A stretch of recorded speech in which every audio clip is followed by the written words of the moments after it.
Mark, good to see you. Today, I want to ask, how old is too old for a Roth conversion?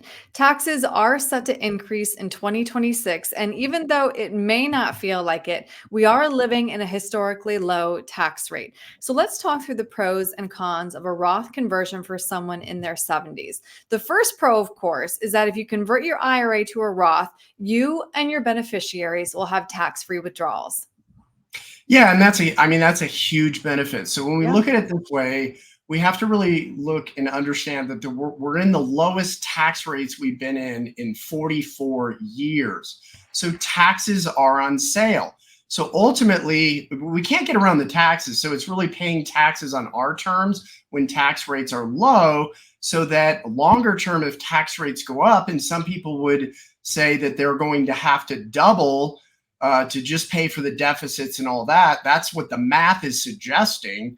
Then when we're drawing income out at those later ages when tax rates are much higher, we're going to be in a much more palatable position from a retirement standpoint and also from a legacy standpoint, because once it passes to heirs, it's all tax-free.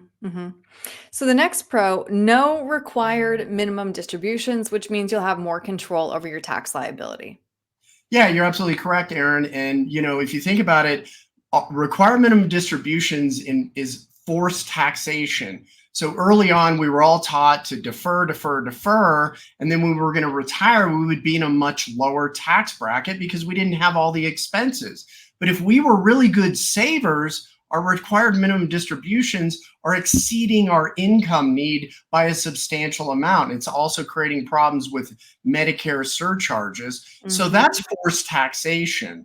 And if tax rates go up and go up significantly, and we know at the end of 2026, if Congress does absolutely nothing, tax rates will go up. So I think this gives us a window of opportunity to do some significant planning to reduce this tax threat that's coming. All right. So now I do want to talk through the cons, though. When you convert, you will pay all those taxes up front, which could mean a very large tax bill come April.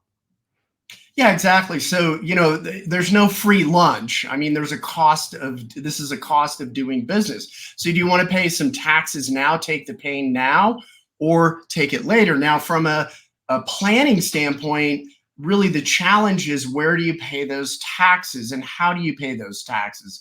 In fact, there's some vehicles that allow us to use other people's money to pay the taxes. But again, that gets into a little different planning. But we have to go through that and really understand that. But yeah, the tax man is going to get his due, and we're going to have to pay those taxes. So it's pay some now or pay a lot later. So the next con would be simply uncertainty over future tax rates. They could go higher, they could go lower. I know you mentioned the debt. A lot of people think they're going to go higher, but we just don't know. Yeah, you're absolutely right. I mean, we don't have absolute certainty with where tax rates are going. But if we listen to a number of economists and a number of high-level people, when you look at the math is suggesting that, and it doesn't matter who's in office, they are inheriting a math problem. And they're going to have to do something, because are they going to cut Social Security benefits or raise taxes?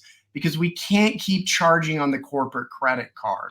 So yes, you're absolutely right. They could just try to keep kicking the can down the road and lowering taxes, but ultimately we're going to have to pay the piper, and we're going to be in a really bad position if we don't raise revenues via taxation. That's the only way out of this.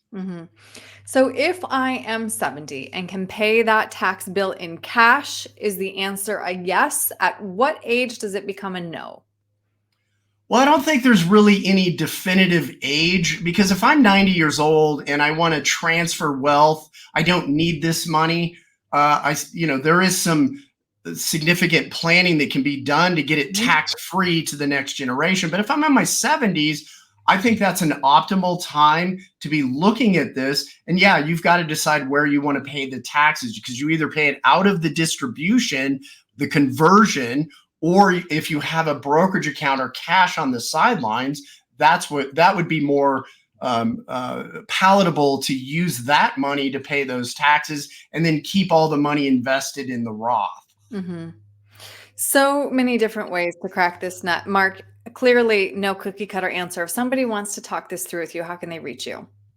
Yeah, they can simply pick up the phone, give us a call at 303-681-0113. And anyone on our team would love to schedule an appointment.